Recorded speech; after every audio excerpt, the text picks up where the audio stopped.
I am a human being and I killed human beings. Before I knew it, I'd fired 4 shots at the door. I kept on shouting for Eva to phone the police.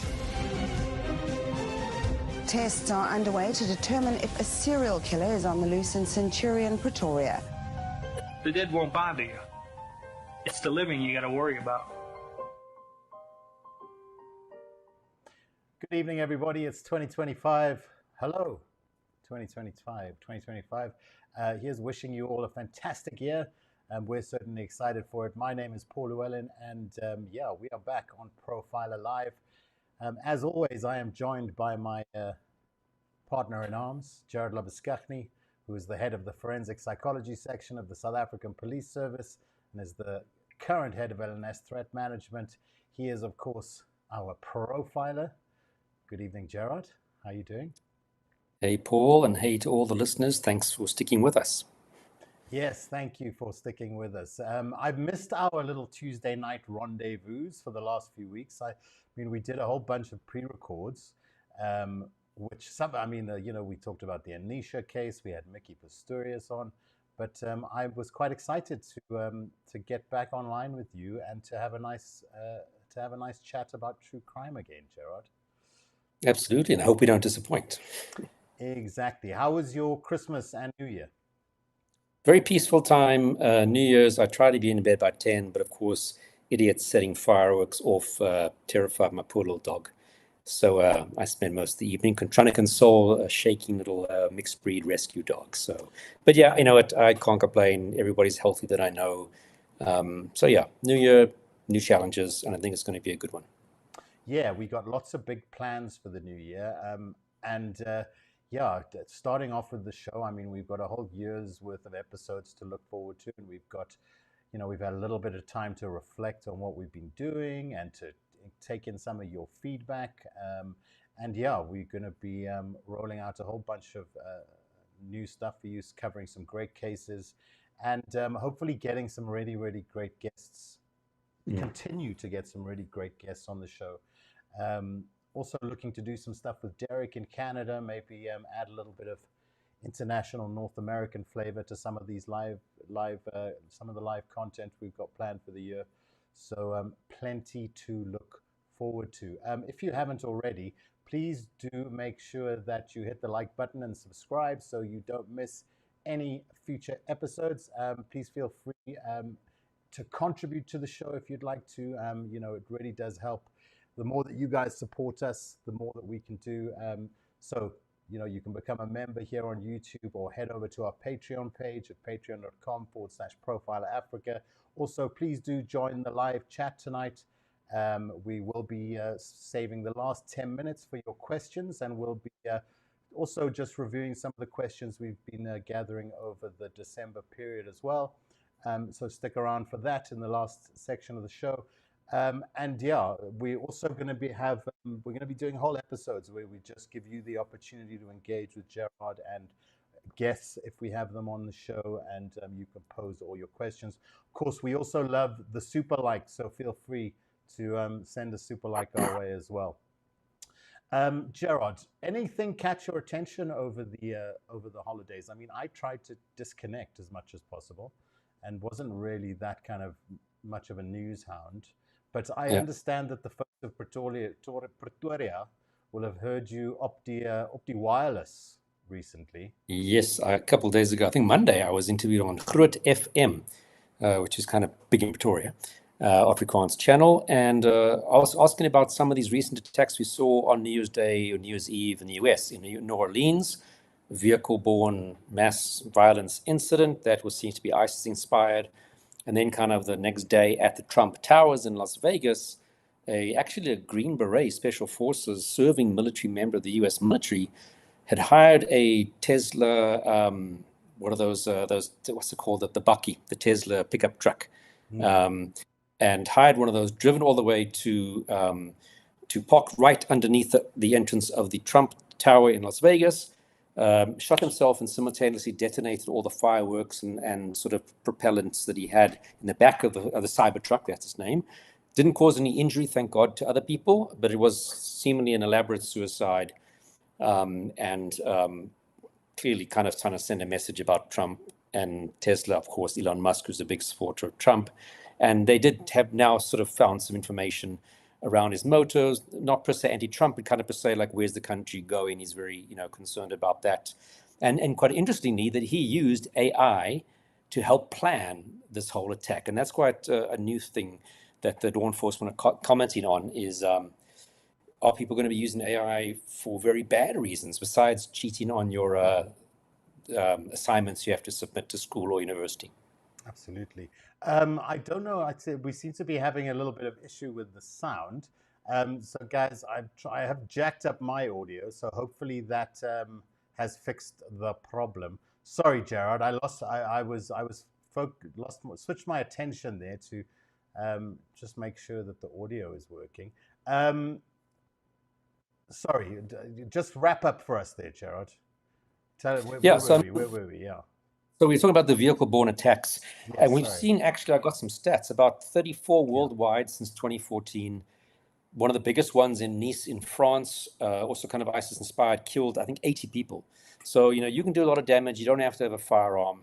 The biggest mass shooting in the US, which was at the Mandalay Bay Hotel, also in Las Vegas, that killed, I think, 60. So, vehicle-borne attacks can kill 80, besides, of course, the Twin Towers, which killed how many hundreds, I think, if it was. So, it's not something to sneeze at. Vehicles are readily available. Can be quite difficult to prevent. A huge truck with momentum barreling into barricades and injuring people. So, yeah, people do what they can with what they've got. And, of course, these lone wolves, sort of inspired by other organizations, they tell people, go out and do what you can where you can. So this is an easy way to cause a lot of injury to people. Yeah. Yeah, absolutely.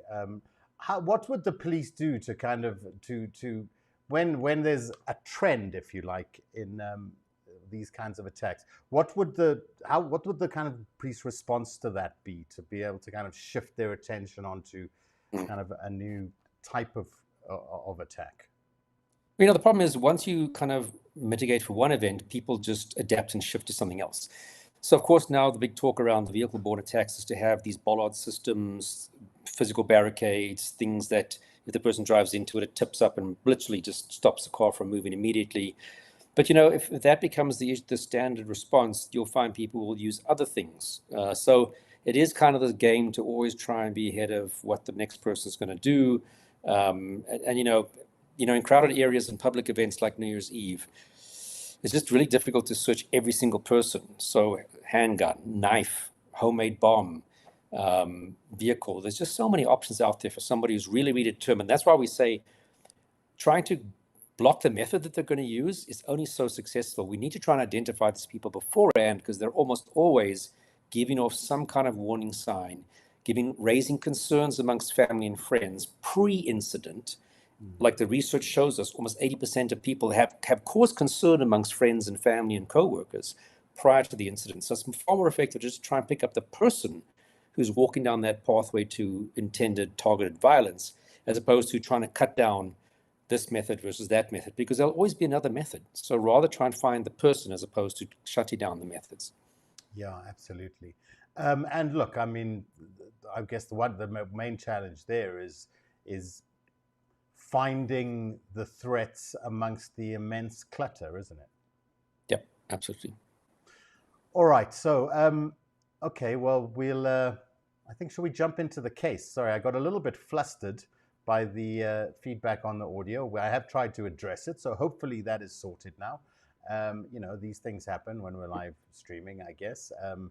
Got to be able to just quickly adapt and sort the problem out. So hopefully that's solved. Anyway, okay, so let's get on to the case. We're talking today, Gerard, about the murder of Gabriela Kabrins Alban by Diego Novella. I think what we should do is just start at the start. As I understand it, these two met at university in the year 2000, so they'd known each other.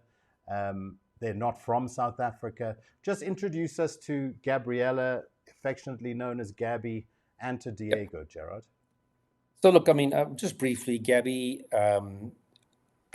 is a US citizen, lives in California, gone off to study, it seems like at university, I think Pepperdine University, which I think is in Malibu, in California, had met Diego, who was a Guatemalan citizen who was studying in the US. He had been in the US for a few years, late primary school, high school, and then went on to study.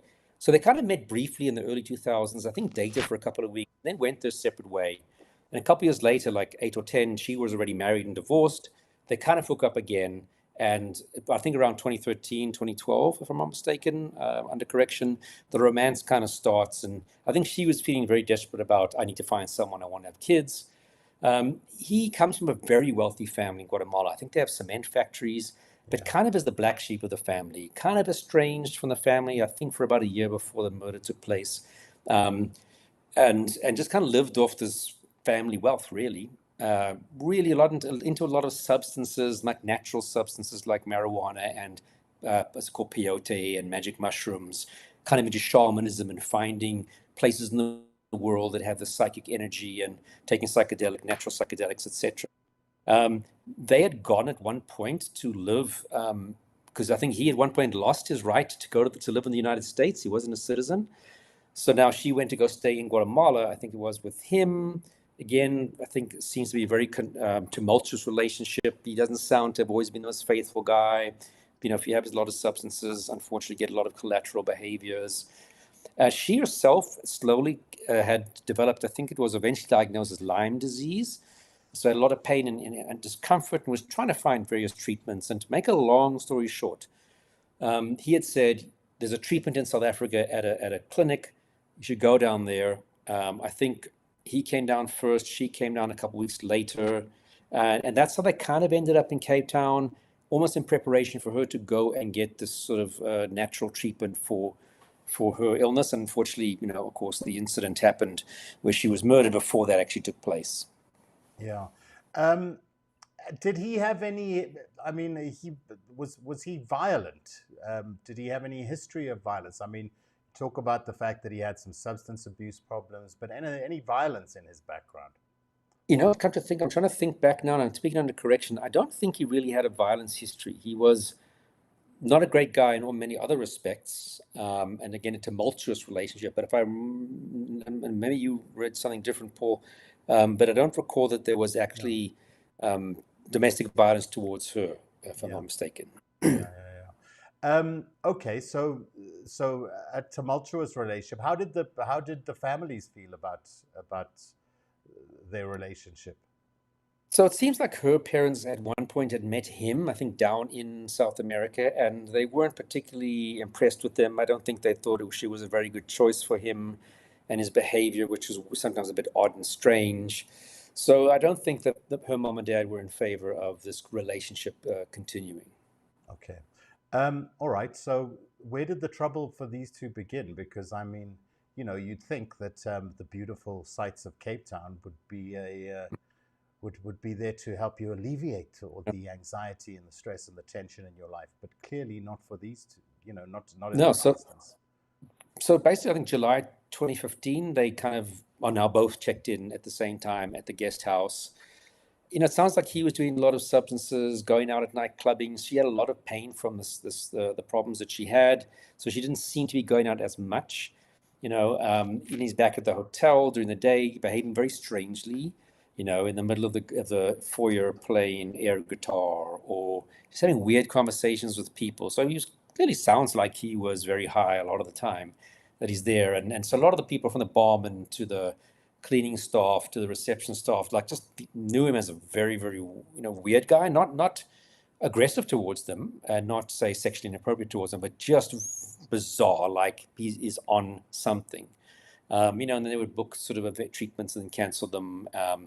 So I think people could tell that there's something not great going on here in the time leading up to the murder. Yeah, and he was clearly enjoying the Cape Town nightlife as well, because it seems like that she was commenting to staff at the hotel about, his levels of drinking and asking them maybe to kind of curb the amount of alcohol they were giving him access to, etc. And I think the bigger problem was that he was taking lots of drugs. They found a lot of marijuana and I think other natural psychedelics. And that plus alcohol is just even a worse combination for people to be taking. Yeah. So it doesn't seem to me, I mean, when I was kind of going through the background of the case, it doesn't seem like there were too many indicators that there was trouble brewing necessarily, apart from, a bit of a dysfunctional relationship. But I mean, who's not been in one of those? Yeah, so I mean, like I said, it doesn't sound like there were any concerns about domestic violence. There weren't any people witnessing domestic violence. It was just kind of, a lack of a better word, he was very weird, and she would spend a lot of time in the room, and not, she would talk to some of the cleaning staff and kind of sort of voice her unhappiness about the relationship, but she's not sure what she should do. She seems to become quite friendly with one of the cleaning staff, but not again this, he's controlling my behavior.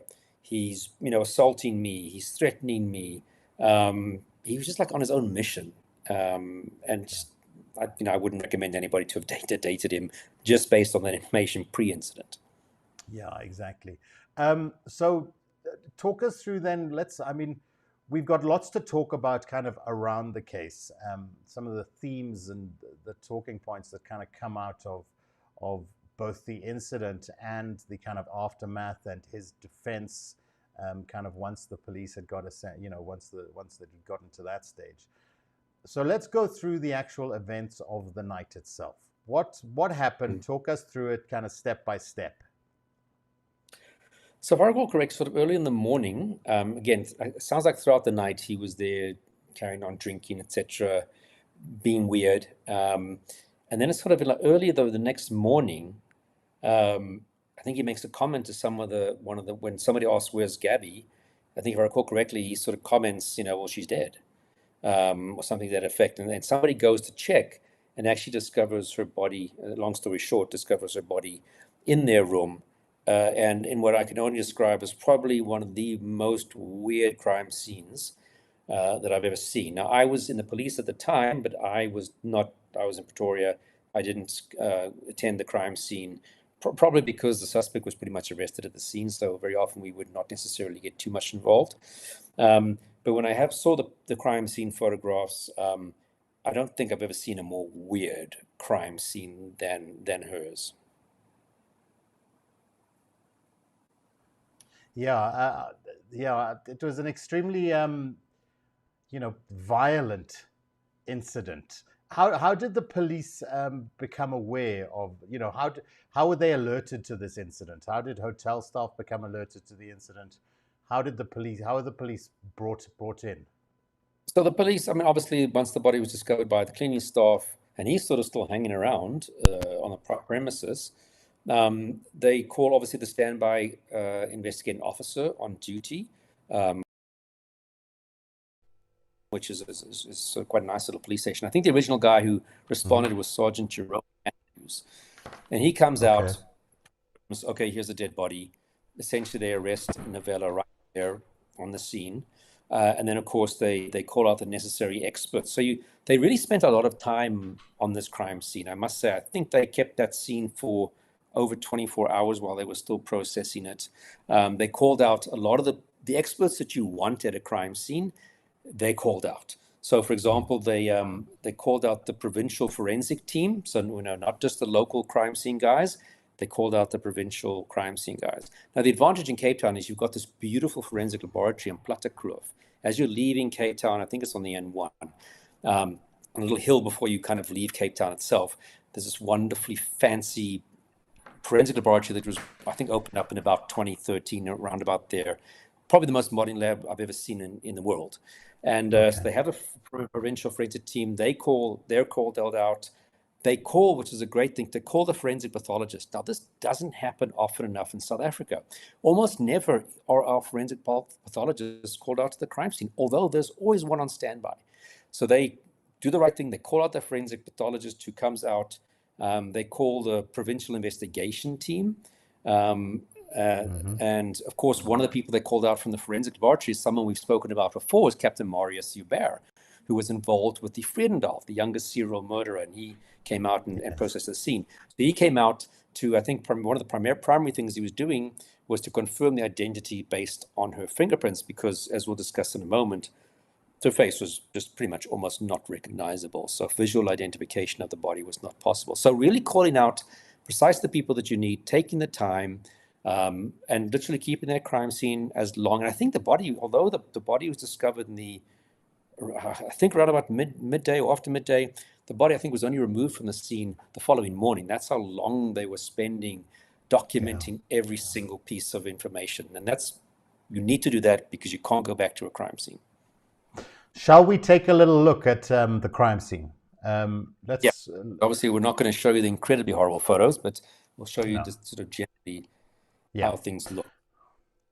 Okay, so talk us through it, Gerard. So this is where they were staying at Camps Bay, the accommodation that they were staying at. So you can see it's all taped off. And then we get into the room. So this is the living room. I find it always very interesting when you're looking at crime scene photos to kind of get the sense of people just going about their daily life, living their lives. And then and you see, look, the room's a bit messy. There's clearly a bit of chaos going on there, but it's this kind of your daily life is unfolding, and then suddenly this incredibly traumatic, crazy thing happens. So you'll see the whole of the scene is chaotic. Whether they're the kitchen, it's messy. Now that's not the product of the incident. This is kind of how it's kind of looking. It's not a great looking scenario. In terms of which again points, I think, towards a lot of substance abuse that's taking place at the time, specifically by him. Just give us some practical kind of explanation of the, obviously there's cones marking different pieces of evidence. How would they select what specific evidence to focus on here?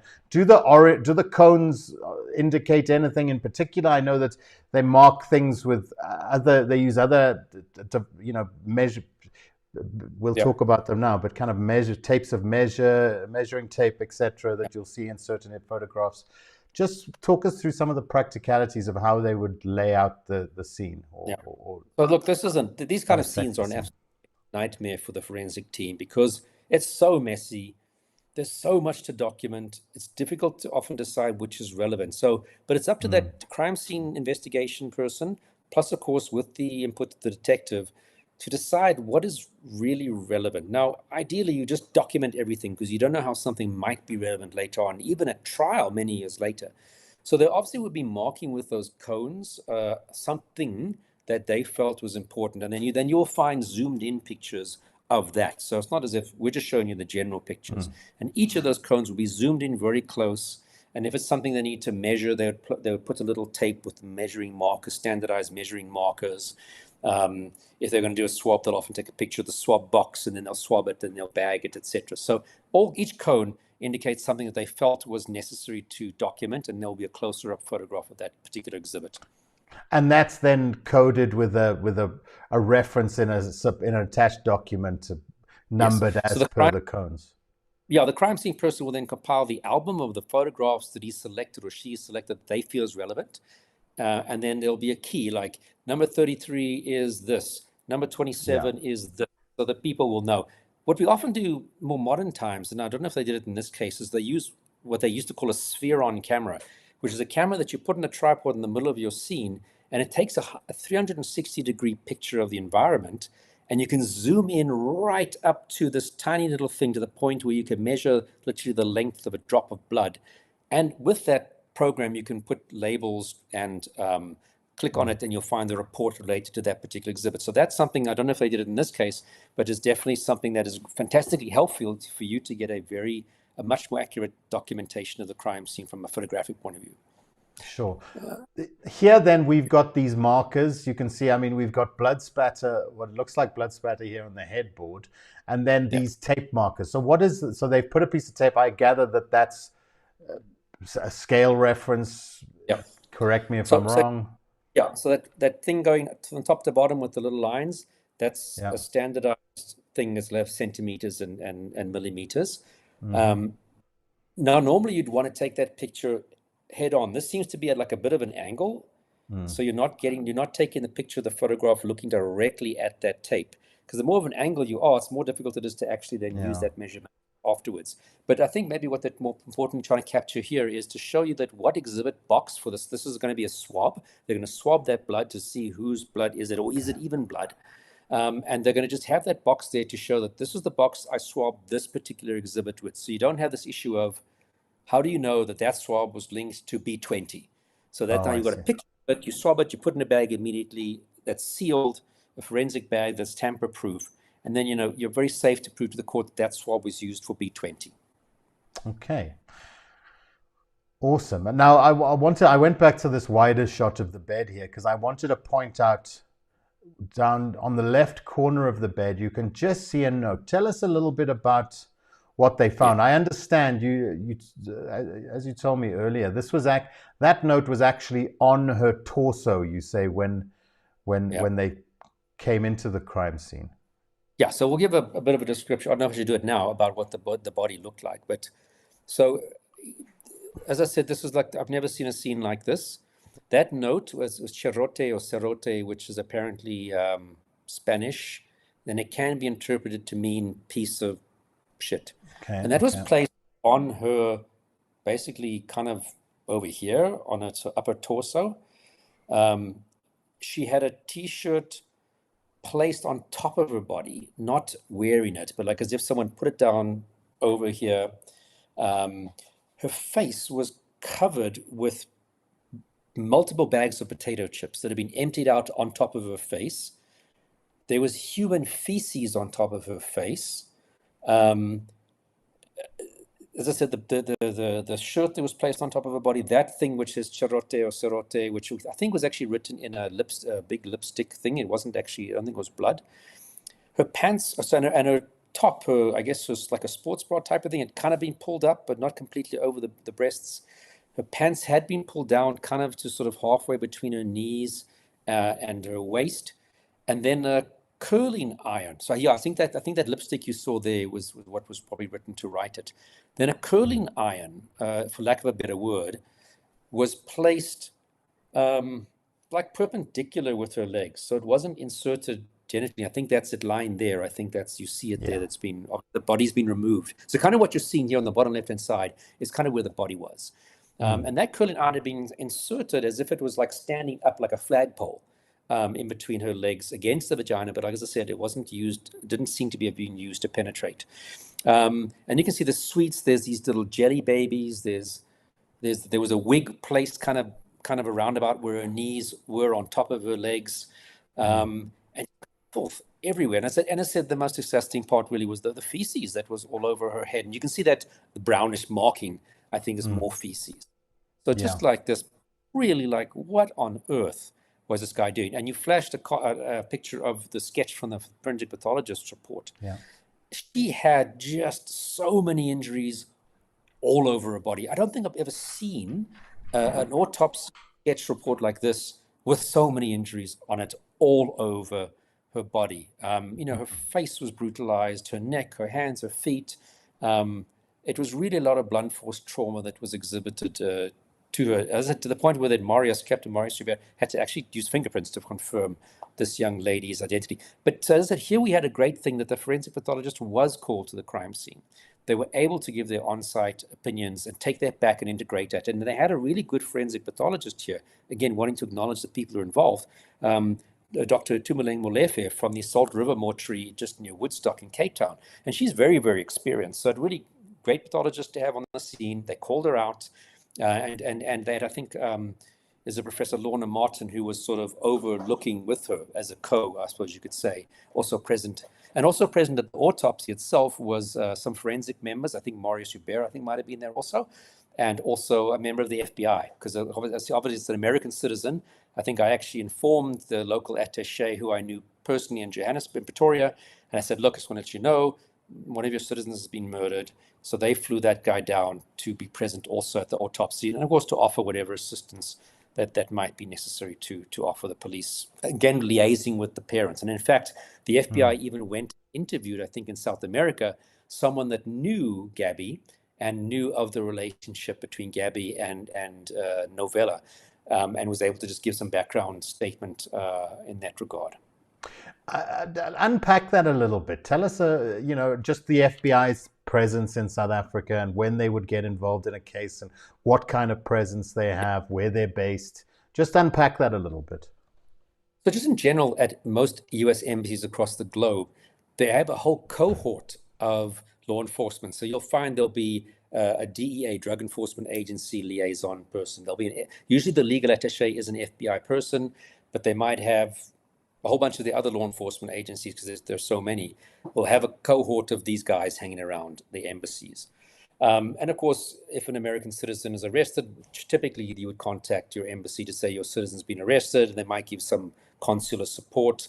So obviously in this case, being a murder of a citizen, they're there to offer any support. They have no jurisdiction. They cannot insist on being present at an autopsy. It's purely by the grace of the forensic pathologist to allow him with the consent of the investigating officer. They can never, specifically outside of the US, say and do what they want. So their presence is purely at the pleasure of the South African Police Service. But, again, a lot of these guys are very reasonable. They want to be able to offer any assistance. They can't order you around. They can suggest and advise and provide any resources that, they think we can make use of, that they're happy to make use of in solving the case. So, most of the attachés I've ever met have been really nice, reasonable guys and wonderful to work with and helpful as far as can be. But they really have no say, no jurisdiction. And they'll be kind of in an observing role. And this one was solved quickly, so it wasn't a whodunit. So, I don't think they really had too much besides, as I said, helping maybe interview people overseas for us, getting a statement and providing it to us. Okay. We're going to take a little breather. When we come back, I'd like to kind of just unpack some of your thoughts from the psychological perspective with your your forensic psychologist hat on, kind of what you would interpret from the nature of the scene.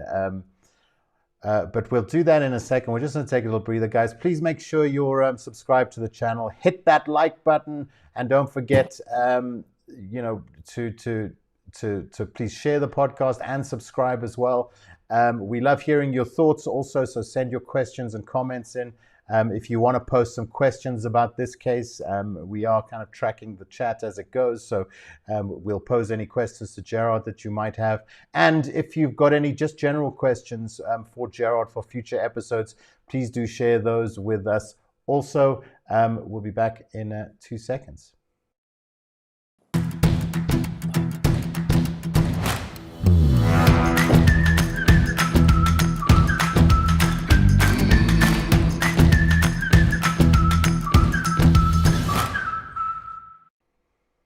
Okay, so get in touch for all your video and AV needs, guys. If you've got stories to tell, we're here to help. Gerard, so let's go back to this crime scene. And, obviously, we talk a lot. We talk about cases that are where you can see that it's a violent outburst, in the heat of the moment. This has these extra layers to it that just kind of add this bizarre layer of humiliation, this guy's disconnected a little bit from reality. How would you interpret some of the strange components of the murder scene? Yeah. So, it's not uncommon in intimate partner type of murders that there is a lot of violence, because it's this buildup of anger. I'm not saying it's justified at all, but there's buildup of anger because of the intense relationship. And we often say, the closer you are, or the more in love you were at some point with someone, almost equates to the amount of anger you can have towards that person. So it's not unusual to find extreme violence in these domestic violence cases. But this had more than that. This had the bizarre stuff that I already described to you. And that's where you really, the other stuff, the lots amount of violence is anger. It's, we all can all relate and get to how that happened. It's not sort of rocket science. But when you start to get this weird stuff, and often the more weird the scene, I think it's safe to say we need to start considering substances and or mental health issues.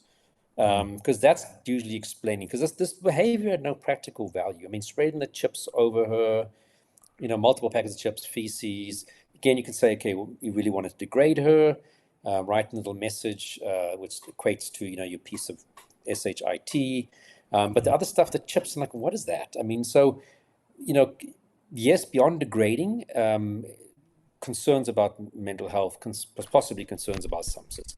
And substance, as you'll see when it went into trial, was a huge part of course, their defense and their argument is to explain and justify to some degree what he actually did. And of course, you did have very weird behavior by this guy, acknowledged and noted by a lot of people, not just the day of, but we're talking about pretty much the whole time he was staying at this place. Weird, bizarre, unusual behavior. And something there's at least a certain amount of self-awareness about, because, you know, they're here on a retreat, not just because of her illness, but he's also kind of concerned about his substance abuse issues as well. He's kind of on the retreat trip to a certain extent as well. Yeah, I mean, moving around to sites that have sort of strong psychic value and, you know, locations that have strong psychic vibes. And I don't know how much he was trying to deal with his substance issues. I think it was more him trying to find these natural connections to spirituality, lack of kind of like almost like interested in shamanism stuff. Just a strange. Okay. But do you not sense that there's some degree then there of kind of self-awareness that there's a bit of a problem there? Just a bit of an oddball up until he kind of goes ahead and murders someone and becomes just an evil guy. All right. So, what would the process be? How is he? Would he, as a foreign, is he treated any differently as a foreigner, as a non-South African citizen, in the, you know, when it comes to where he's where he's initially locked up, where he's held while kind of the legal system is going through its steps? Yeah, is he treated any differently? So he shouldn't be. There's no reason to treat someone differently because they're a foreigner, whether you're a foreigner from Mozambique or Zimbabwe or you're a foreigner from the United States. So you shouldn't. You should go through exactly the same processes. And if you would have arrested a local, you would arrest this foreigner. And, you know, the one difference might be more difficult for you to get bail because the concern is you're not local. Of course, they would take your passport. You might be more worried about you being a flight risk. So there it might play in a role, but not like, oh, you must be treated better because you're a foreigner. I can't say I personally kind of really experienced that. But of course, you know, the quicker you get fancy lawyers involved, they can try and push and cajole and argue that you should get bail. And, you know, so I mean, that might help, but that's more to do with how much money you have to hire quality, you know, legal counsel. And we'll see later. He had very good, very well-known lawyers that represented him in court. So yeah, he didn't get bail. He was awaiting trial, I think, at Pollsmoor, which is not a great place at any prison in South Africa. And but was in custody the whole time. You know, only time he was not is when he was sent to Falkenberg for psychiatric evaluation. Look, you know, if you've come from out of the country and you've now kind of found yourself in a situation where you've murdered your partner, I mean, and it would be enough of a deterrence to know that if you get caught for doing something like that, you're going to end up in Pollsmoor. You know what I mean? For me, that would be enough of a reason to like, okay, well, I'm at least going to wait till I've left South Africa. I don't know, you know, because it's a pretty scary reality to step into, isn't it? Yeah, no, it's not. I mean, for anybody, it's not great. I mean, when people say, "Oh, our prisons are great. You get free food and you get education," it's like, you've never been in one of these prisons. It's never a great place to be, honestly. Yeah. Not that I'm of course suggesting that anyone should be murdering anyone. I'm not trying to give you advice on countries that you should consider for murder. I'm just saying that, like, you know, he definitely didn't think it through. That hey, I'm in Cape Town, and when you go into the legal, you know, when you go into the correctional services system in South Africa, it comes with its own scary things. And of course, you know, the biggest Cape Town foreign citizen allegedly came to South Africa and murdered his wife was, of course, Shrien Devani, who then came and eventually was found not guilty. But that, of course, and I think whenever you get a foreigner on foreigner murder in South Africa, you know, I think that's ringing the back of the minds of the local police. And I think since then, they've really wanted to make sure that they do. And also with the Ingelot's case, that they want to make sure no stones left unturned, that things are 110% properly done. And I mean, that's at least a positive that does come out of those cases, that police hopefully jack up their way they do things. And I mean, here the case was handed over to Detective Warrant Officer Rowan Andrews, who I knew quite well, and he was the Provincial Investigation Unit, one of them, and had also been on our serial murder training, and so definitely a great investigating officer, and also had been trained in like a bit more of these unusual kinds of murders. Okay. Sure. All right. So it's like you say, it's not a whodunit. There are some very bizarre circumstances around the murder, some of which will kind of, like you say, start to play into how his defense starts to build an argument to kind of mitigate against his kind of how accountable he is for these acts. So what's next, Gerard? What are the first steps in the legal case against him now? So obviously, the crime scene is one thing. Then you've got to wait for your results back. They did send off, for example, blood alcohol on Gabby, and I think if I recall correctly, came back there was 0 alcohol in her blood. I don't know if they tested for other substances. So of course, you're waiting for your forensic information to come back just to help make sure you're not missed anything or to help fill in the picture. And of course, the other thing is getting ready to go to trial. They did, of course, send him off for observation, which is absolutely correct in this case. There was a weird crime scene, didn't make sense. A lot of people are speaking about him as behaving strangely. So you would want him, even as a prosecutor, you would want this person sent off for evaluation. So he went to Falkenberg, was assessed by, I think, Prof. Zabo, Prof. Kaliski, which are 2 psychiatrists. Can't remember off the top of my head, another psychiatrist and a psychologist from Falkenberg. So a panel of people assessed him, and they did find him fit to stand trial. They did say that the court could maybe consider a diminished capacity because of substances. Now, that would only become relevant when you talk about diminished capacity at sentencing. It's not really relevant towards, can you hold this person accountable or liable or having criminal responsibility? That is a sentencing issue. But of course, his lawyers were trying to argue that very much so that the substances are to be accountable. Now, that's always a tricky issue because, if you're a drunk driver and you get in your car and you crash and you kill someone, it would be obviously unacceptable to say, but I should get off because I was drunk. Well, you took that alcohol. And the same thing with illegal substances. You were taking illegal substances when you know you shouldn't. So if that played a role, that shouldn't count in your favor. Otherwise, everybody will just take drugs and do whatever they want. And so, I shouldn't be properly punished for what I've done. So the law doesn't really account you. The only way that might work in your favor is if, you're at a party and someone slips something into your drink, LSD or something else. Okay. You take it and you start to hallucinate and you assault someone thinking that they are a demon. You didn't voluntarily take that. You didn't know you were taking it. It had this abnormal reaction. Then that's a different story. But if you knowingly take drugs that you shouldn't, it's illegal, that they have these types of effects, that's going to be on you, unfortunately. And so his legal team seem to have been arguing very much that the substances was really the cause of this. But I can't really see how that would ever be a defense. Is it a play to get a lesser type of charge? Or so we don't really work that way in South Africa. This isn't the US where they nail you with the most extreme charge, hoping that you'll plea bargain down to something lesser. So, and in South Africa, you can't say charge someone with culpable homicide if the elements were murder. So murder is the unlawful intentional killing. I'm about to kill you because I'm angry or whatever.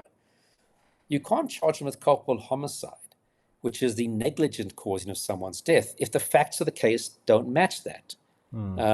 Otherwise, you'll be found not guilty because you have to meet all of those criteria of that criminal charge, which means for culpable homicide, it has to be negligence. So if I got angry with you, took a knife and stabbed you, how can I argue that that's negligence? Yeah. So we don't really have that concept of, plead you down to something smaller just so we can get without a trial, a conviction of some sort. So we would typically charge you with murder. And of course, like I've said before, the courts, if we charge you with premeditated murder, the courts might find you guilty of non-premeditated murder. You can always go down in terms of what the court finds you guilty of, but you can't go upwards. And the argument with that is because you have the elements of each crime are different. So you can't find somebody guilty of a more severe crime with certain elements if those weren't put to you. But the courts can find you guilty of something lesser, like attempted murder. You might find them guilty of assault, GBH, or plain assault. Because you can't say, but now I'm going to find you guilty of something that I didn't charge you with because how would you as a defense lawyer be able to defend against that allegation if it wasn't put to you? Now, someone did ask in our questions, but what about Oscar Pistorius? The court found him guilty of culpable homicide, and the appeal court overturned that and convicted him with murder. But he was originally charged with murder. The court found him guilty of the lesser crime of culpable homicide, negligently killing. The prosecution appealed that, and the appeal court agreed and said, no, actually, he should have been guilty of murder. But if he'd never been charged with murder at all, the appeal court couldn't have imposed a murder conviction because those elements weren't put to the accused. He didn't have a chance to answer those elements.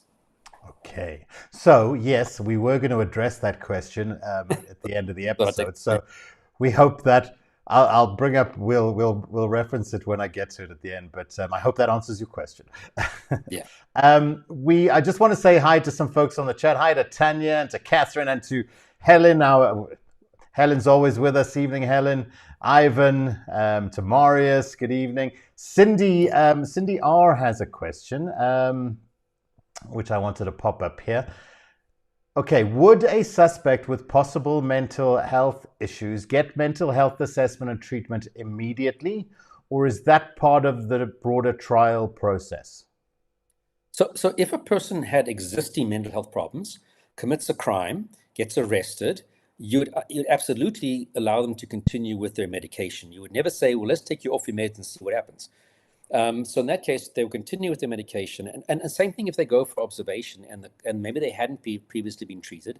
They get sent for observation. And it's quite clear from day one, the observation team is this guy has, say, schizophrenia. They're hearing voices, seeing things. They would quickly finish up their assessment and then prescribe medication for that person. But if the court ultimately says that your crime wasn't because of your mental illness, you'll go to jail and you'll get your treatment in jail from a prison psychiatrist who will prescribe your medication and give you whatever other treatment. Okay. I think that answers hopefully the question. Great. We'll just take another question from Marius as well. See if you can answer this one. Was it ever established if Diego Novella was affiliated with a notorious gang in LA, USA, the MS-13 gang, considered to be a gang with brutal tactics considering his tattoo? Hello, Marius. This is, of course, Marius, who I've been referring to. Marius, I hope I've been doing you justice. He did send a message saying, I didn't just do fingerprints, I did bloodstain pattern analysis at the scene. So I just want to point that out. I don't know. I've never heard of that in this particular case. I've never heard anybody raise that. But of course, I don't know if that might have been something that was investigated by investigators and ruled out. In terms of the trial, that probably wouldn't have featured even if they did think he was. It wouldn't have been obviously part of proving him guilty or innocent.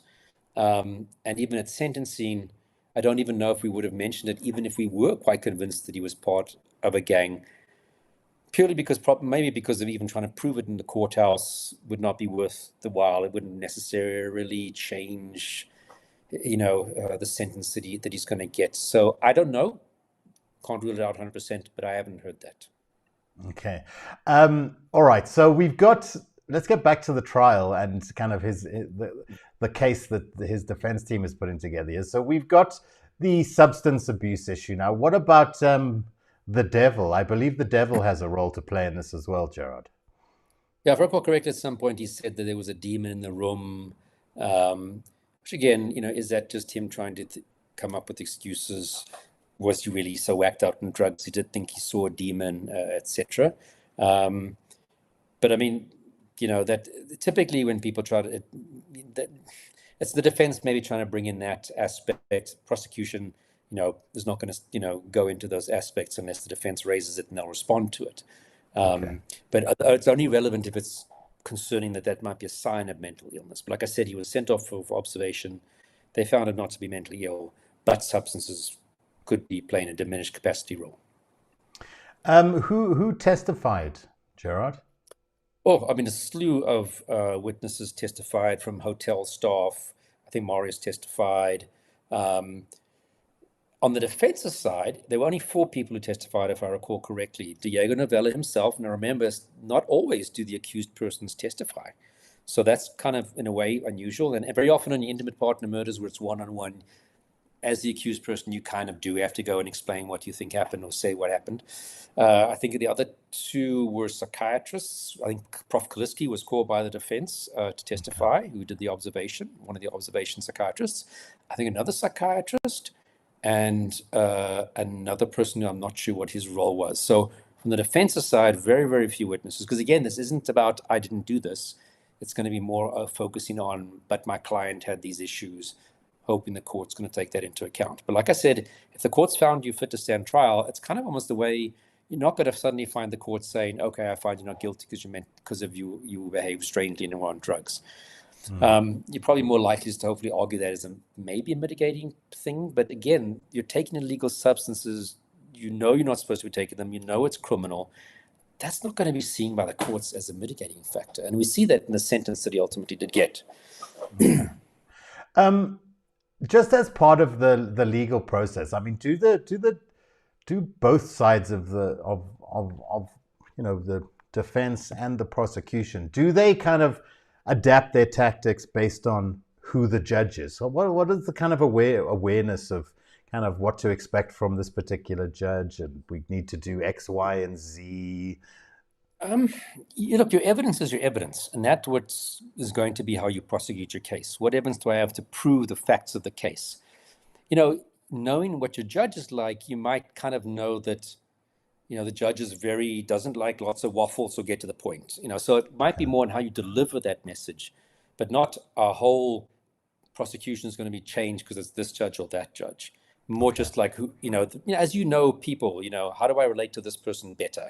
So make sure I do this. And this judge doesn't like that, so don't do that. Don't present your evidence in a very long-winded way. Don't do this. They like facts. They like experts. But, your case is your case. What you have to prove the case beyond a reasonable doubt is what you have.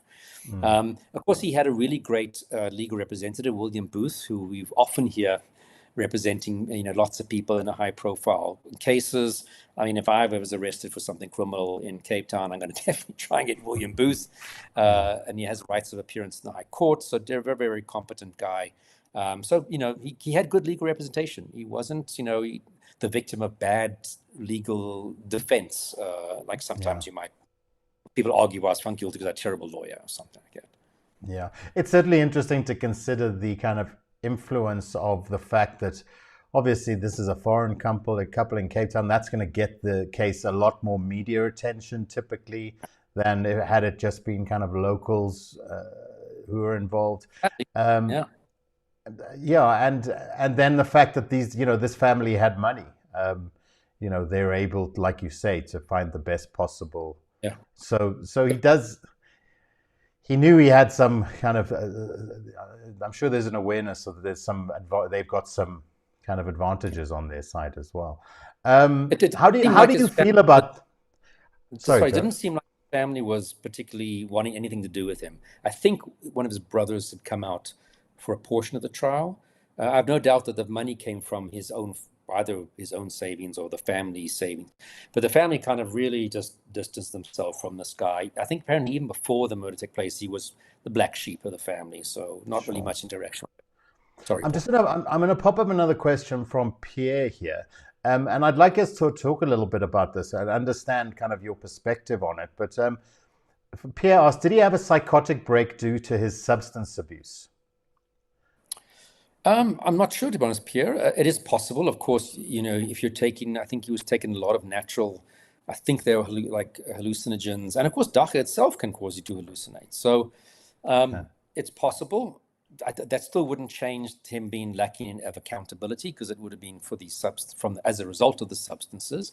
If he had a psychotic break because he has a history of schizophrenia, well, that's a completely different ballgame. And then there's a good chance he might have been found not criminally responsible because he was not in control of his behavior for no fault of his own, if you want to put it like that.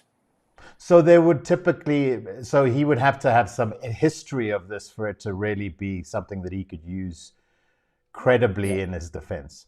What is a psychotic break? What is a psychotic break from psychological terms? And have you experienced cases where you felt that was what happened?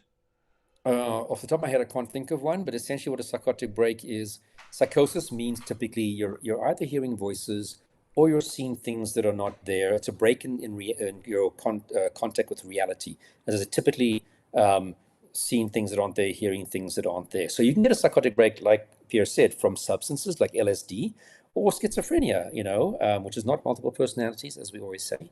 You can have a psychotic episode, a psychotic break. And in that, you're not really in control of your behavior. You're not in contact with the reality. You're reacting to this alternative reality. And if that is really the case, and it's from mental health issues, like I said, the observation would hopefully identify that and say, we don't think you can stand trial because we don't feel you had criminal responsibility. You weren't in control of your behaviors and being able to make decisions from right and wrong and act in accordance, kind of in a nutshell. So that's really what a psychotic break is. Okay. What was the decision? So ultimately, I don't think it was a big surprise. He was found guilty of murder. I don't think they judged it to be a premeditated murder, and that's why he didn't get a life sentence. And he got 20 years. So typically, my experience with intimate partner murders that weren't pre-planned. Remember, premeditated doesn't mean you spend weeks and weeks thinking about it, draw up a little sketch of what you're going to do, got all the ingredients, and kill this person. Premeditated can mean I've made the decision to kill you, and that can be 2 minutes beforehand it's premeditated. So people often misunderstand premeditated to think pre-planned for days, weeks, hours in advance. So for your non-premeditated stuff, I've typically in intimate partner murders seen 12 to 15 years sentence is kind of the common. I don't necessarily agree with that, but I'm telling you what the courts are doing. So 20 years is on the upper limit of this type of thing. And probably because of the extreme brutality and the feces and the degrading of the body and the vicious assault that came with the murder is probably why he got whacked with 20 years. Now, as I think you're going to tell people, he has applied for leave to appeal. I don't know if it's the conviction and the sentence, probably both. Why not if you're going to appeal? And that I don't think we've had an outcome I don't think that's yet been to court to look at that and make a decision as to whether to make any changes to his conviction or sentence. Yeah, I don't think so either. And it seems like a big central. Now they've granted him leave to appeal. Does that mean that he must have? Does that mean that they must have put a reasonably okay argument to a judge somewhere? Or to that same judge or to a different judge? So normally you would first ask leave to appeal from the judges who heard the case. If he or she says no, then you can, I think, appeal to the full bench, or you can jump that and go to the Supreme Court of Appeal and petition them to hear your case and why you're jumping up. I'm not too sure in this case to whom and to where, and is it even what aspects? Because sometimes people will just appeal the length of their sentence, but not the conviction if it's a clear-cut case that you did it.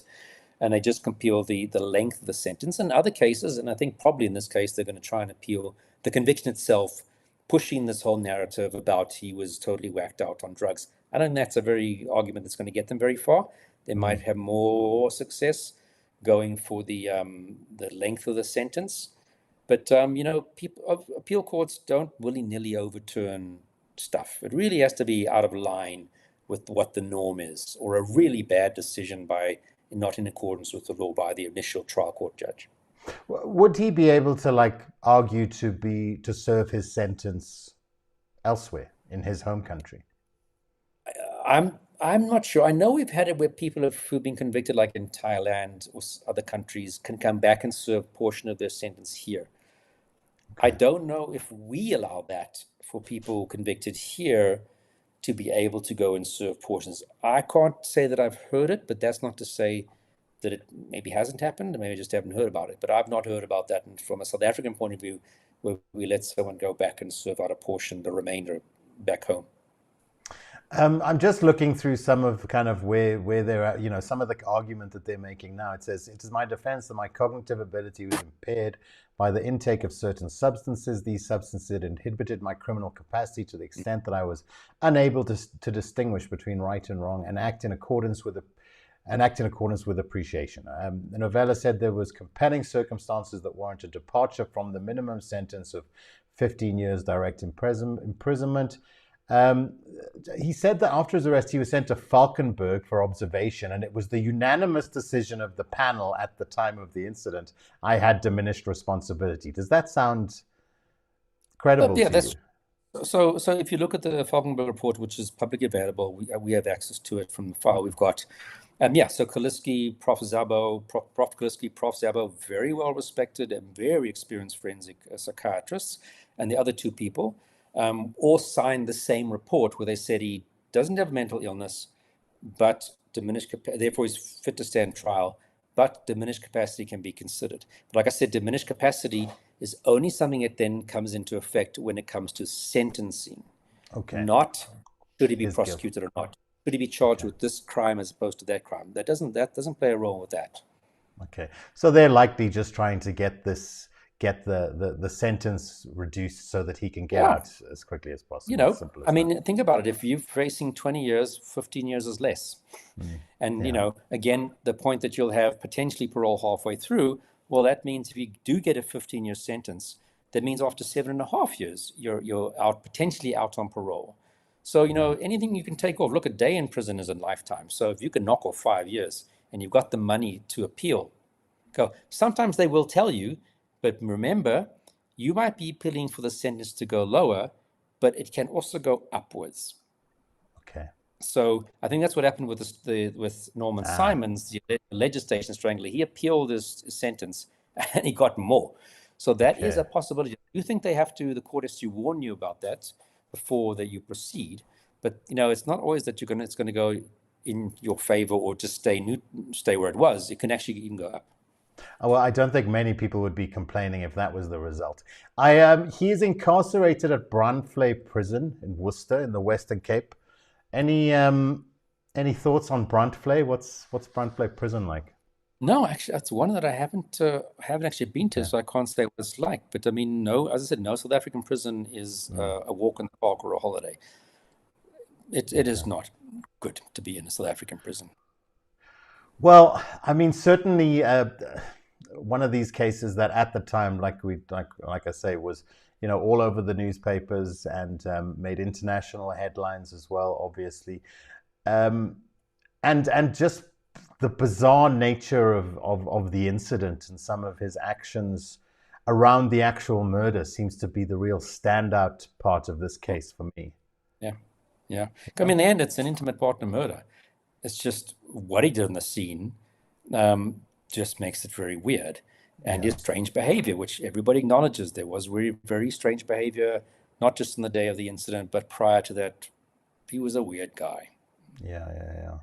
It must be incredible to try to understand what kind of someone's going through in the throes of that, and how you get out of it, how you snap out of it, and what it's like once you've committed that act of, and you've done all of these insane things, committed this heinous act, and then you kind of come out of it, what that must be like kind of, mentally. It must just be... And that's the thing, if you are actively psychotic and then you come to your senses and you realize, oh my God, I killed the person I love, you would expect the person to be absolutely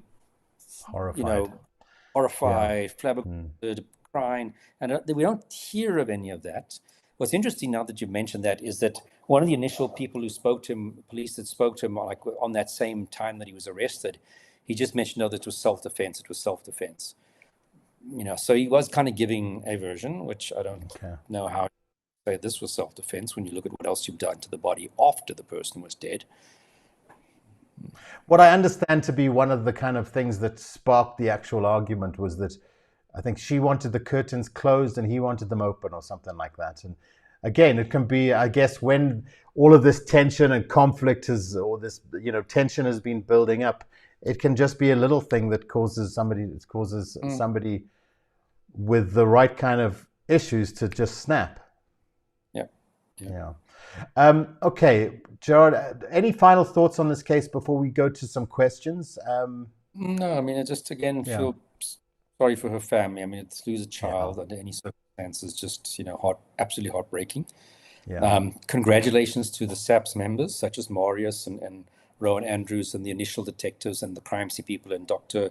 Molefe was at the crime scene. Just you can't get a good success unless everybody has done their part. And, it's great to just hear about some really well done work by the police, and that must always be given credit where credit is due. And the prosecutor who has to bring. Perhaps we need to, Marius has been dropping some questions and some comments. He said thank you for responding to his question, but maybe we'll have to rope him in onto the show as a guest as well, Gerard. Yeah. Hey? If the police would allow him to speak, if the police, that's the thing, isn't it? Yeah. Fascinating person to speak to. Yeah. Okay. Well, they let him post questions on the chat, so there we go. Or maybe right, it's maybe it isn't the one in the police. Wink, wink. Yeah. Just to protect him. Okay, so one last question on this. Let's go to Shelley here.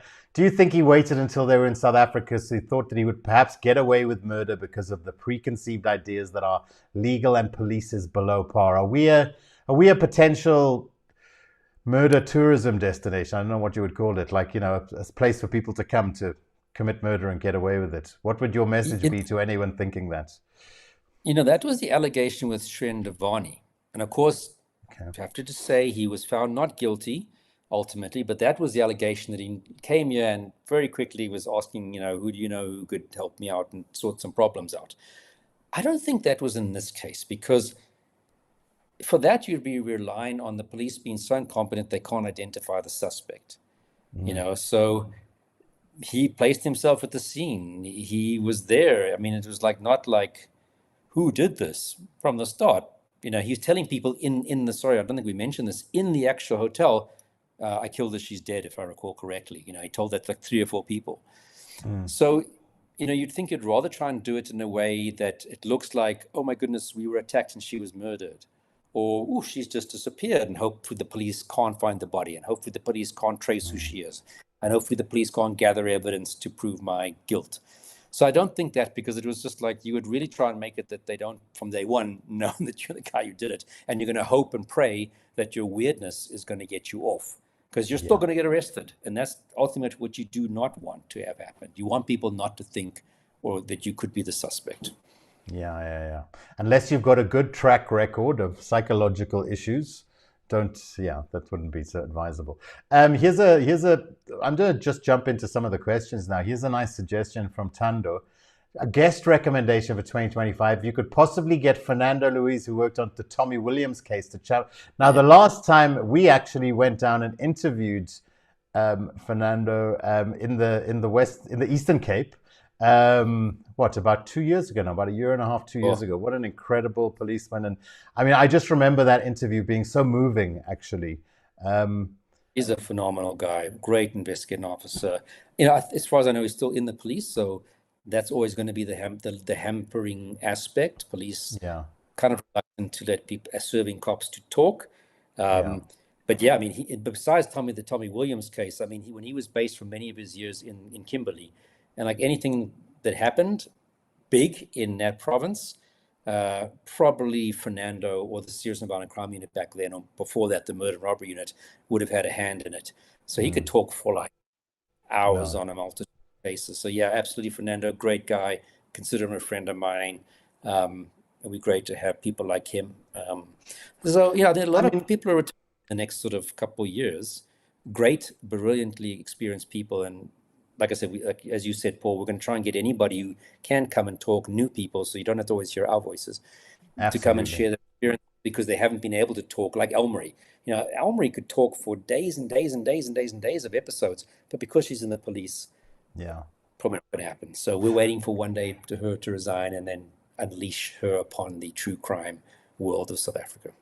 Yeah, the more guests, the merrier, especially for one of our viewers, a lady by the name of Marianne, who is who every time I talk, I seem to annoy Marianne.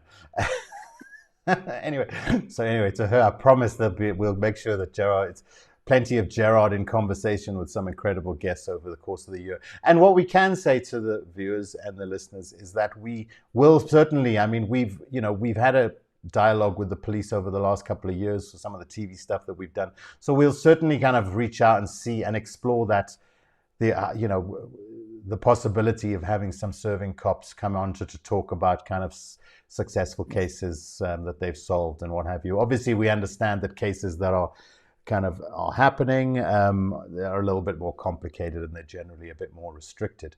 On that, what I wanted to mention was that over December, of course, and we posted a short about this on the social media pages and on the channel, but we did a case on the South African, the youngest male serial killer, a teenage serial killer from Vredendal, and in the course of that discussion, we were like, well, we should figure out kind of where he's at now, because I think he was due to come out of prison in around 2018, wasn't it? Or a number of years ago.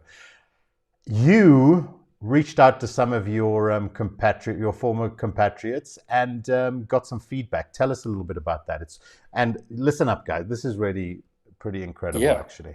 So he was obviously released. He wasn't in prison for very long, because remember, he was a youth when he committed that crime. So and he got, shockingly, culpable homicide conviction for what he did, which is just bizarre. But I got information, very reliable source, I won't say who, that in, oh my goodness, I'm scrolling through my messages here just to give the exact date. After he was released, he was arrested in suspicion this year. Yeah. He was last year, 2024, Gerard. Yeah, 2024. He was arrested on the suspicion of having committed a murder. He was arrested in February of 2024, but the case happened in January. And remember, all the other murders were January, if I recall correctly. So that seemed to be his month. For the alleged murder of a 28-year-old female, I think. It's still pending. I don't think it had been to court. His co-accused has kind of gone on the straight and narrow. Fantastic for him. That's wonderful. And the 28-year-old young lady who was murdered was beaten to death, now found next to a river decomposed, and had been reported missing 4 weeks earlier. So that brings that February time back into January. And I think they were waiting for DNA and etc. So it's horrible. But also some background information. I think before the original murders, he also had, our main guy had a conviction for assault GBH in 2005 of an 18-year-old female with a bottle top, and got 6 months suspended for 5 years, and he was 14 years old at that time. And a year before that, in 2004, housebreaking and theft. But because he was a child, it was referred to the children's court. So just coloring in the background, and of course, what has happened to him since he's been released, and as we said, beginning of last year, January, allegedly committed the murder of a 28-year-old female. So we'll see. Hopefully, justice will be for this victim. Well, we are going to certainly follow this case, and maybe even do a whole follow-up episode, and talk about this current case as well, if we can. But yeah, I mean, there's so much that comes up here, isn't it? Because I mean, the cases from when he was a juvenile were extremely violent. I mean, I've seen all of the crime scene photographs and what have you. I mean, just extremely violent. And one of those people that I understand that was quite easily identifiable as somebody that we need to keep an eye on, kind of indefinitely, especially if he finds himself back in the public realm.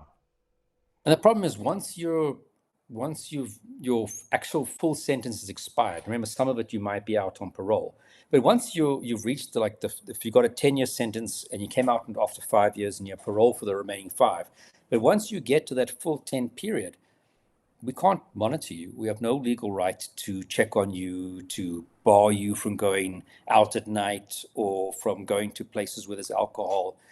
So once your full sentence is expired, I mean, we have no ability to monitor you and track you and trace you and check up how you're doing. It'll be considered harassment probably if you're doing that too often to this person. Yeah. Carol says, I've only just started following you, but have you spoken about the hammerman who was arrested in Empangeni, KwaZulu-Natal? And Shelley agrees. She'd also like us to talk about that case.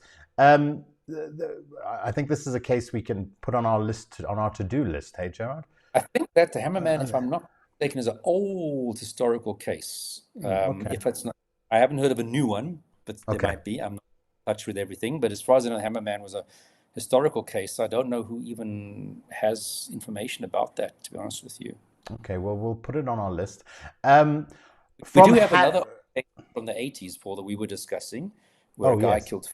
Also another one of these pre-serial murder terminology cases that we definitely got the case file that we'll probably make it as one of our episodes about these old historical cases. Totally. And I keep talking about Bo, but I mean, I like doing the historical stuff because I love how it kind of contextualizes the justice system and the state of law and kind of the trends in law enforcement from the time as well, and so we'll definitely continue to do more of the historical cases. Obviously kind of pre-1990 is what I mean by that, really, because post-1990, once you get into the Moses Satolis and what have you, then you're kind of into the modern era of you and we know who can speak about psychology. Exactly. A question for Dr. Labuschagne from Krista2373. With all the international experience you have, do you think that SA has the most serial killers or rapists in the world? Again, that's a difficult one to answer. We do have a lot. I think we do have more than the average country. We have a generally high violent crime rate. So I think as soon as you have high murder rate, you're going to have a higher serial murder rate. Our serial rapists are even just phenomenally 100 times more than our serial rapists are about 100 times more than our serial murderers. But the other side of it, we also have a relatively good means of tracking and identifying these cases because we have one national police service, essentially one DNA database, whereas the States has 17,000 individual law enforcement agencies, each having their own little databases. Yes, there's some federal ones that they can contribute fingerprints and DNA to, but they don't have to. So we have a much better ability and setup. And of course, we have the training for detectives in serial cases. So we have people who are in a much better position in South Africa than most countries to actually identify when we have a series.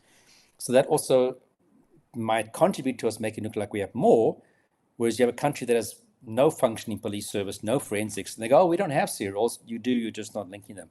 But yes, I do think that we have more than the average, even with, taking those things into account. And why? And GBV, just kind of, rape, violence against women and children, these are, the statistics are off the chains. I mean, the way I always place it is like this, there are statistics released by the police, throughout the, a couple of times throughout the year. And you've told me in the past that, if you consider the lack of reporting, how, that these statistics are based on open dockets, that those statistics are kind of what's managed to get into the system. But the underreporting, you're looking at maybe 20 times worse potentially than the actual statistics that the police talk about, which is pretty terrible. 1 in 20 rapes are reported to the police. So we have a really high rape reporting rate. Imagine about the other times 19 that weren't actually brought to the police's attention. Yeah. And so that it's not just us boys talking about crime the whole year as well, we will be making a point, just so you know, to make sure that we kind of bring in some really great female voices to get that perspective as well, because, I just think it's important that throughout the year we kind of represent a good broad range of folks.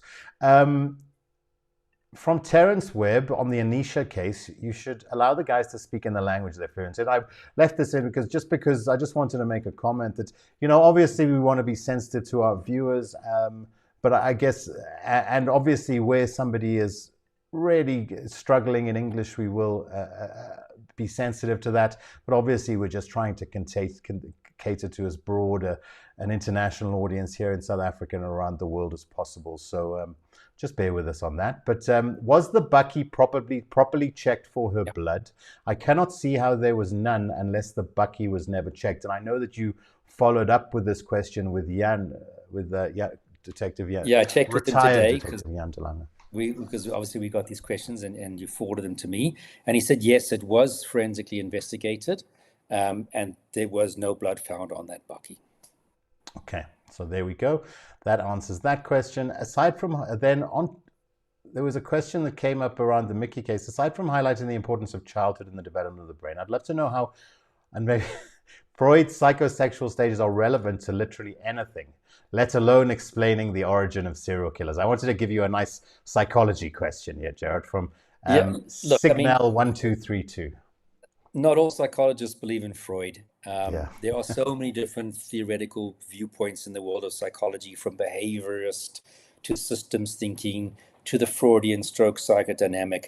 I'm not someone that is Freudian inclined to explain everything in terms of the first 5 years of your life and Oedipus and those things. So for me, personally, I think Freud stuff is kind of like hogwash. So and a lot of psychologists don't. So it's not to say all psychologists do believe in this stuff. I'm not someone who ever found that as a philosophical view that fitted well with me. I'm more sort of systems theory, behaviorism, cognitive behaviorism. So I don't agree with that. I don't believe in it. That's my short answer to that question. Okay, and then next up, hi gentlemen, I really enjoy your show. I can't wait for you to discuss the Oscar Pistorius case. I just brought this up just because you know, you were pretty involved there. I mean, if people had watched the coverage on the channel on DSTV, or if they'd not watched the news, they might have seen you sitting there in the court, doing your thing. So we will cover that case this year. Just a bit of a teaser for the people who don't know. Yes. I actually was called out that morning and spent a few hours not interviewing Oscar, but in his presence, and we'll explain in the episode why that was and what the relevance was that. So I spent a few hours with him from the police station for his medical examination and then back again. And then I only again played another role in the case when it was on trial, and was asked by Gerinel to spend as much time as possible in the courtroom as one of his panel of advisors who was in the courtroom. So that's my involvement, if you want to know why I might be talking about this on the show with Paul. Exactly. Well, I mean, you know, you were heading to court that morning, and then your court date got postponed, and then you turned the car around and headed out to Oscar's house, as I understand it. And Yanni got involved, and he went to the scene. I went to be with Oscar. I really want to get to unpacking the kind of the various teams stepping over each other over the course of that day and what have you. I think there's a lot to unpack. And I've also got a documentary filmmaker friend who's kind of been working on continued stories around that case, who can also bring in some interesting insights as well. So we might have to set aside longer than an hour, because that you could speak for a whole day at least. Absolutely, exactly. And then we've had some other suggestions on cases, just so that you know, guys, that we love you guys. We love our viewers. We love our subscribers. We love guys that are supporting our true crime storytelling effort. That Lucy Campbell Gibson, the Van Rooyen Haarhof kidnappings of the late 80s, early 90s, definitely on our list to do. I mean, that's one that you want to do a new docu-series on, reinvestigating that case again with kind of modern forensics and modern tools, isn't it? Why has nobody investigated my friend's murders in Witbank, Billy and Glenda Allison, Monica Gilbert? Again, we're going to put it on the list. The Gavin DuPont murder in October 2007. That's Operations Hub suggesting that. And then the Lotz murder as well. How on earth did it remain unsolved? I thought this is from Matilda Williams. I thought the almost exclusive focus on Fred van der Vyver was premature and definitely a reason why the murderer was never brought to book. So yeah, some great cases. Thanks, guys. We love it when you suggest, because obviously we want to talk about stories and cases that you guys are interested in as well. So please do continue to send your suggestions and your questions. You can send questions to profilerafricainfo@gmail.com. What I'll do is I'll just actually put that up here. Let me see. So, and also, if I can just say to those, profilerafricainfo@gmail.com. Yeah, well, we want to talk about cases where, obviously, it's great if I've had some involvement in the case, because I can speak from a bit of a personal experience, or we have really good information about the case, which kind of, for me, would mean case file. You know, we've got statements, we've got court records, we've got crime scene photographs, because otherwise we become a channel that just speaks about a case based on what's floating around on Google. And that is not very often accurate information. And I don't feel comfortable talking about it unless, like I said, we've got some really decent information, or we get someone who was like Yanni, who worked on the case. Otherwise, we come just like an armchair true crime channel, and I think we want to be a bit more intense and intelligent and involved in that. So I agree. We'll find the appropriate angle on these cases, be that the appropriate guest, etc., etc. Gerard, I think it's time for us to wrap up. It's been great as usual. We've gone almost half an hour over what we say is our 1 hour time, but that's cool. I mean, it's nice to be back for the new year and to be chatting again. I always enjoy hanging out, talking to you about these things. And we thank everyone that's joined us on the live chat. We pretty appreciate it. Please do like and subscribe and share the podcast with your friends. We've got so much planned for the year. The last thing I wanted to say, just on that point there, Joe, point you were just making, is that the other thing that we want to do is really dive into your kind of psychological expertise as well, and start talking more and do some episodes about kind of psychological conditions, particular kind of that are related maybe to particular cases, and unpack in more detail the real get really deep dive into the psychology, if you like. So that's an angle we'll be taking throughout the year as well. If you haven't already, please make sure to like and subscribe so you never miss an episode. Join the conversation by commenting below. Join the conversation by sharing your comments or emails. Get in touch with us on social media. We will go through everything that you send us, and we'll pick out the questions that we feel that we can answer, and we'll address some of the case suggestions that we feel we can find a great angle on. Also, check out our Patreon page if you'd like to support the show, and please do become a member. Amy has been working tirelessly on putting together some great content that's going to be exclusive there for members, some interviews that we've done. So please do become a member. We're going to be trying to do as much content on the channel to grow the channel as we can over the course of the year. That's enough of me blabbing. Oh, okay. Gerard, it's always real. Thank you so much for your time. We'll be back on Tuesday as usual at 8 o'clock. So tune in on Tuesday. We're going to be discussing the case of Mariska du Plessis, which is an interesting one. And just as a little bit of a tease, I've got a little clip.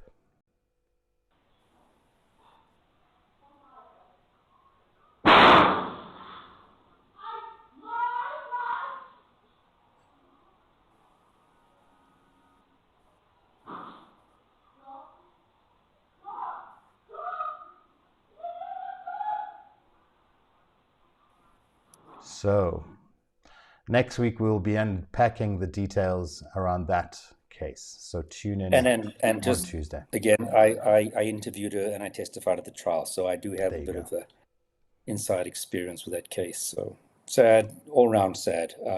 Yeah, absolutely. All right, guys, thank you very much. Thanks again for listening. Until next time, thank you, Amy. Thank you, Bex. Thank you, Fred. Thank you, Gerard. I'm Paul Llewellyn. Marianne, you know you're my best. And everybody else, keep looking over your shoulder, guys. I am a human being and I killed human beings. Before I knew it, I'd fired 4 shots at the door. I kept on shouting for Eva to phone the police. Tests are underway to determine if a serial killer is on the loose in Centurion, Pretoria. The dead won't bother you. It's the living you gotta worry about.